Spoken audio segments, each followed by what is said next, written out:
Harihi Om. Sahana Bhavatu, Sahanau Bhunaktu, Sahaviryan Karavavahai, Tejasvinavadhitamastuma Vidvishavahai. Om Shanti Shanti Shanti. Om Jaya Shri Krishna Chaitanya Prabhu Nityananda, Shri Advaita Gadadhara Shivasari Gaura Bhakta Vrinda. Hare Krishna, Krishna Krishna, Hare Hare, Hare Rama, Rama Rama, Hare Hare. Jai. So now we've had Balaram in Dwarka, and he's gotten Krishna's army, because Arjuna accepted Krishna. Then Duryodhana then immediately took his leave, thanking Krishna. Then he went to Balaram's palace to speak to him, to get him to fight for them, because he knows he's always been supportive. But Balaram points out that, he's always been equal to both sides, and like that, because of the relationships, and so therefore then there should not be, something should be worked out. But because Krishna has already taken the Pandava side, then he can't go against Krishna, and so therefore he says that he won't fight for either side. So then Duryodhana leaves. But the thing to understand is Balaram knows if Krishna's already taken the Pandava side, they've already won. The Kauravas have lost, so then why get involved? Because Krishna is the origin, so what he wants, that's what will happen. Like that, because it's his energies. Balaram stood up and embraced Duryodhana. Knowing that Krishna had sided with the Pandavas, he considered the Kauravas already defeated. So that's why he said, fight according to Kshatriya principles, may good fortune be yours. He just leaves it at that. He does nicely, he'll get, the benefit. Duryodhana left Balaram's palace and went to see Kritavarma, the Yadava commander-in-chief.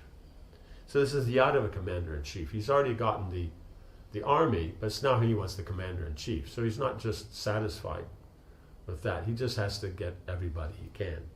He asked for his help, and Kritavarma, in accordance with Kshatriya custom, could not refuse. He agreed to fight on the Kaurava side along with the 1,000,000 warriors already given by Krishna, so then he becomes their commander-in-chief. Right? Instead of just taking it, they'll come with the commander-in-chief. No, he has to go and get it. Thus he gathered the army and prepared to leave with Duryodhana. Surrounded by the terrible-looking forces and with Kritavarma by his side, Duryodhana headed back towards Hastinapur with a light heart. In Krishna's chamber, Arjuna and Krishna were alone. Krishna asked, "Why did you choose me rather than my army, especially knowing that I will not fight?" Tears flooded Arjuna's eyes as he replies, "There's no doubt that wherever you are, there will be victory. If you desired, you could slay all the Kurus. In your presence, O foremost of men, I too will be able to kill them all. You are the most famous and illustrious person in the world, and I will attain a similar fame by gaining victory in this war. O Krishna, it has long been my desire that you act as my charioteer. Please fulfill my desire if you find it acceptable." Because he said he won't fight, but being a charioteer, then he's not technically fighting. He's taking part, but he's not fighting. "It is fitting, O son of Kunti, that you measure yourself against me." Krishna replied. He placed a jeweled hand on Krishna's shoulder. "I shall gladly act as your charioteer. Let your desire be fulfilled." Right, so here you have the aspect of where there's friendship between them, because they're like equals. So friendship, the special thing about friendship is this aspect of pranaya, where you would be qualified and in a position for having that kind of respectful dealings, but you're not, out of affection. So Arjuna, even though he's friends with Krishna like equal, Krishna is the Supreme Lord, and he's technically his servant, but at the same time he has that affectionate familiarity. So then he's saying, therefore, you have all victory, and if I have you, then I'll have all victory. So, with you by my side, and so I was hoping that you would be my charioteer.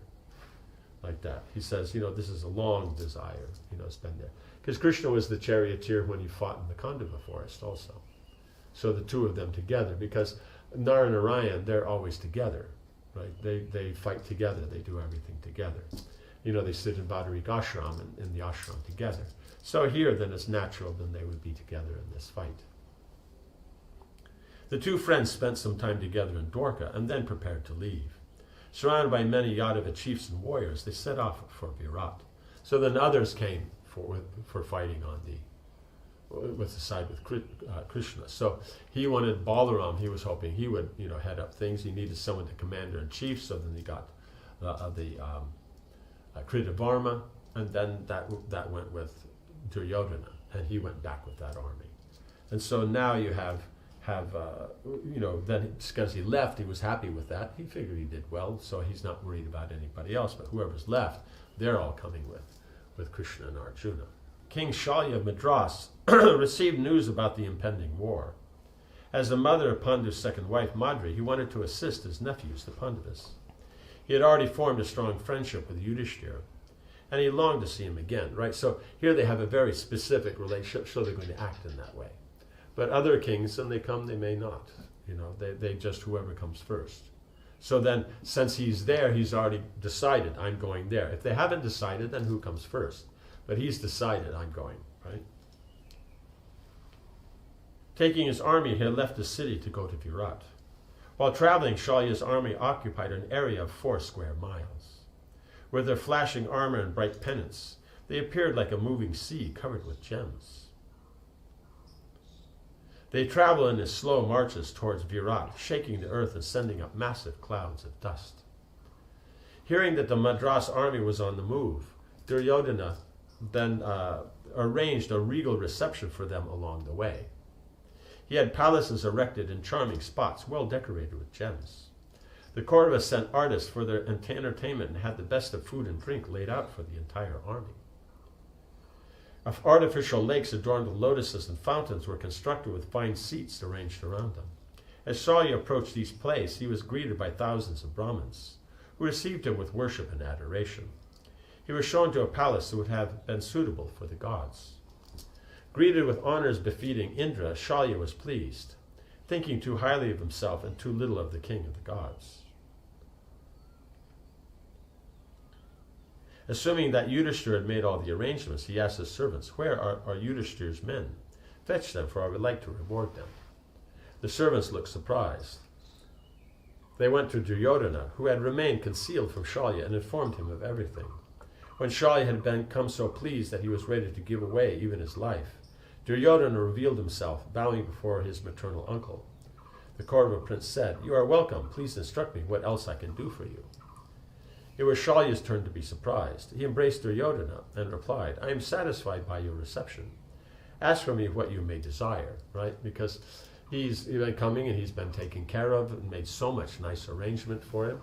And so then naturally he wants to reciprocate. Duryodhana folded his palms. "Grant me an auspicious boon, O illustrious man. Become a leader in my army." Shalya realized that he had been tricked, but out of honor he could not refuse Duryodhana's request. He replied, "It is done. What else do you desire?" Duryodhana said he had no other desire. With joy he continued to repeat Shalya's work. "It is done." But it means, okay, that he is. Disappointed that he would now be opposing the Pandavas in battle, Shalya said, "O king, go back to your capital. You will soon see me there, but first I want to see Yudhishthira. Then I shall come and join your army." "You may go, but please return quickly. I am depending on you. Do not forget your promise." Right? So they say all these things that, we're depending on you. So because here he made arrangements that Shalya is, himself is a proud king, as kings are. And so then he's, trying to say, we depend upon you. And so therefore, please come quickly. After embracing, the two men departed, and Shalya continued on to Virat. He saw the Pandavas there and was greeted by all of them with respect. They embraced him and sat him on a beautiful seat. Shalya gazed at his nephews with tear-filled eyes. "It is good to see all you heroes hale and hearty after your exile. How have you passed these last 13 years? Nothing but misery attends one who has lost a kingdom. But now your suffering, brought on by Dhritarashtra's son, will end as you slay your enemies." Shalya looked at Yudhishthira sitting at his feet. "O great devotee of God, no one has even seen a trace of greed in your character. Like the Rishi kings of old, you exhibit self-control, forgiveness, truth, non-violence, and all other qualities that are so rare in this world. You are mild, generous, religious, and attached to virtue. O chief among kings, it is fortunate that I am able to see you freed at last from your difficulties. Shalya then told Yudhishthira about his meeting with Duryodhana and his promise to the Kaurava prince. Right, so because they're kings and that they understand the codes and all that, so then because he said that, then, they may be sad that he won't be with them because of the relationship. But at the same time, they understand. They won't think, you're a traitor and this and that kind of thing. Although Yudhishthira was disappointed, he agreed that it was a point of honor, right? He was disappointed because they were hoping they would naturally fight with him. But because of how it was arranged, Duryodhana tricked him. Therefore, then, it's a point of honor. He's given his word. He said he wanted to give benediction, to whoever's made the arrangements. They expected Yudhishthira to come, but it was Duryodhana. But he's already said, so now what is it he wants? He wants them to fight. He agreed, so then. He said, O king, you have done the right thing by granting such a boon when you are pleased at heart, right? Because he was pleased by the arrangements. And he thought it was Yudhishthira. That's why he was going to do it. If he had known it was Duryodhana, then he might have been a little more, he would have, thanked him and all that, but he would have told him he's already, like this. But the point is Duryodhana on purpose hid himself so they would just naturally think it was Yudhishthira. And so once he understood he was tricked, then, what could he do? You had no choice, and I do not criticize you for it. It's just like Yudhishthira was tricked into the gambling match and all this. So in other words, Duryodhana, all he's doing is tricking people all along. So by tricking, religious people, he's getting his material facility, and he thinks that he's the intelligent person. But the problem is that improper action doesn't last. Only that gained by proper action lasts. And in this material world, even pious action is still temporary, but only if one's God conscious. That action, that gives eternal results by bringing one to actually realize your relationship with the Supreme. So we see here is that, he understands how it's done because he's been tricked in the same way. Still, I have a request. You can do us a great favor in the coming war with our cousins.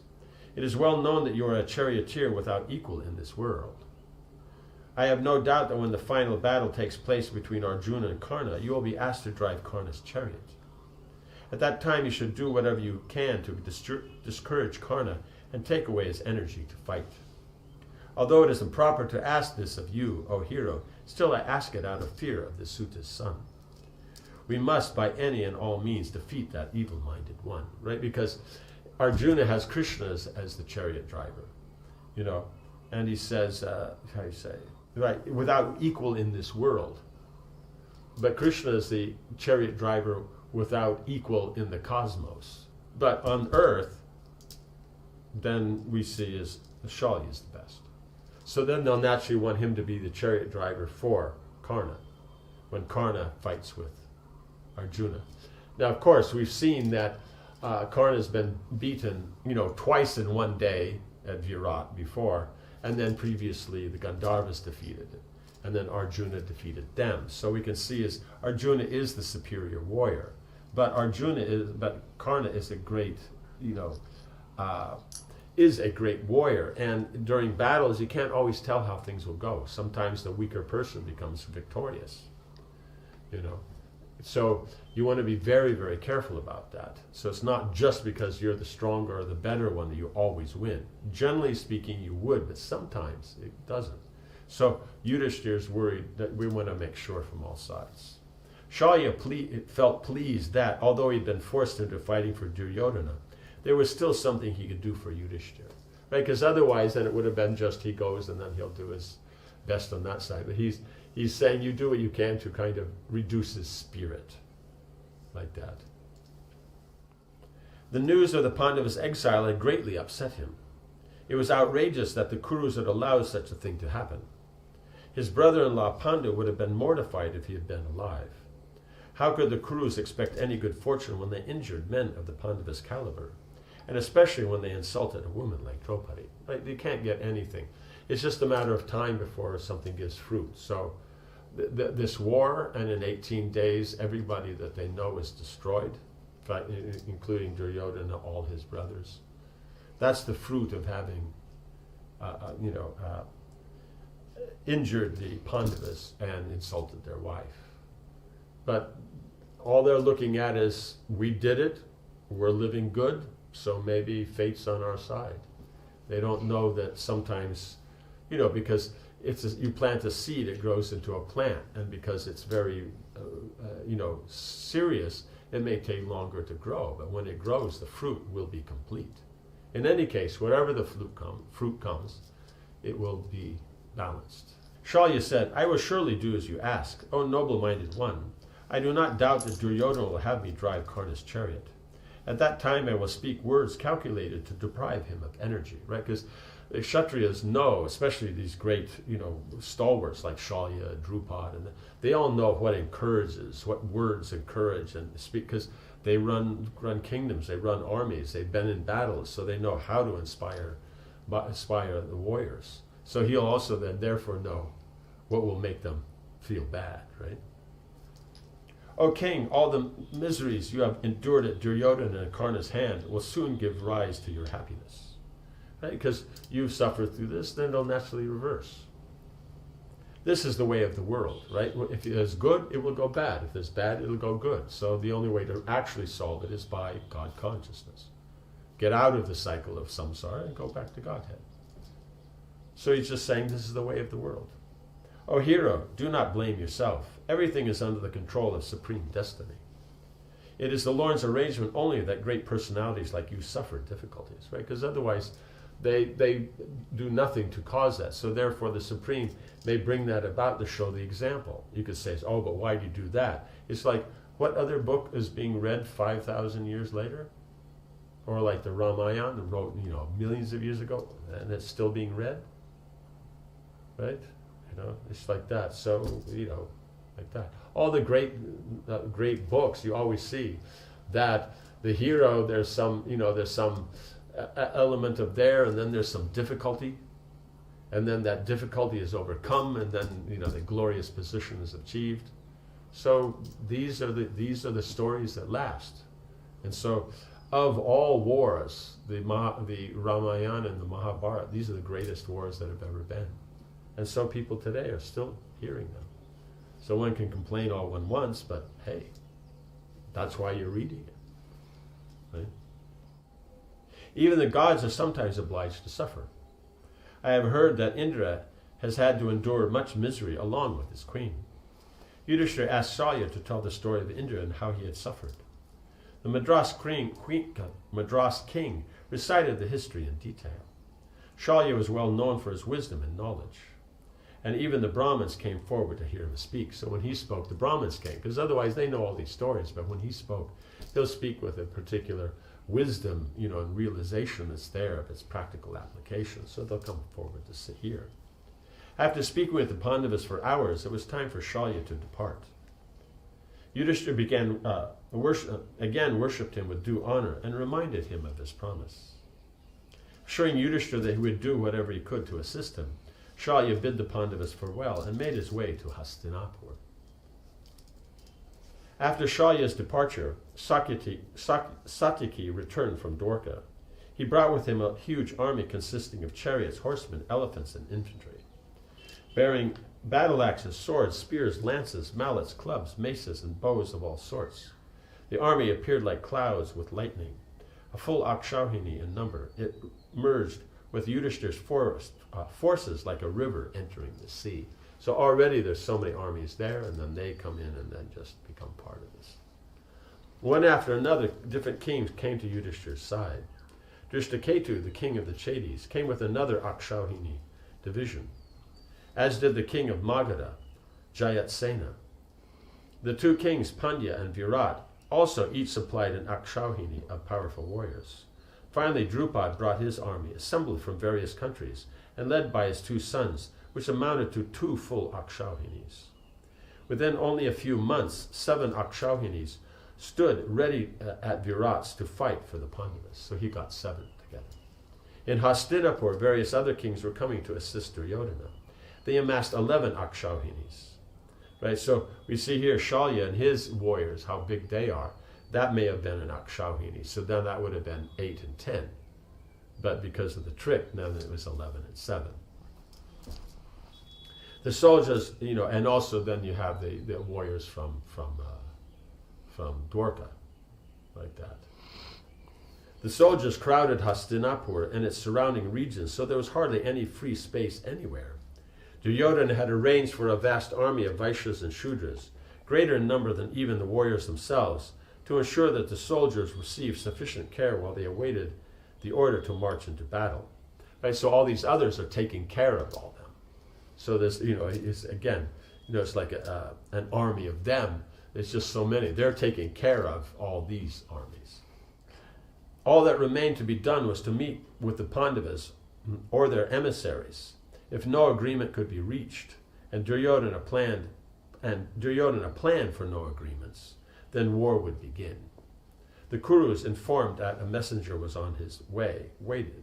The Kurus, informed that a messenger was on his way, waited expectantly. So now they both are ready. They have their armies, and the whole world has been divided between the two parties. And now it's like you have your might, and so now it's, okay, now we discuss.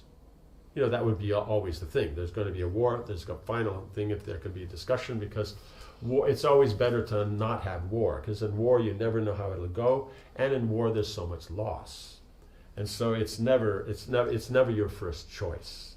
Your first choice is always going to be, conciliation. That's always going to be the first. But if that doesn't work, then we'll see. So now they're all ready for the fight, and now they're checking and seeing what's happening. They're waiting for remember, Drupad said he'll send his priest. So then how that goes, we'll see, in the next discussion. Om Hare Krishna, Krishna Krishna, Hare Hare, Hare Rama, Rama Rama, Hare Hare. Jai Srila Prabhupada ki jai.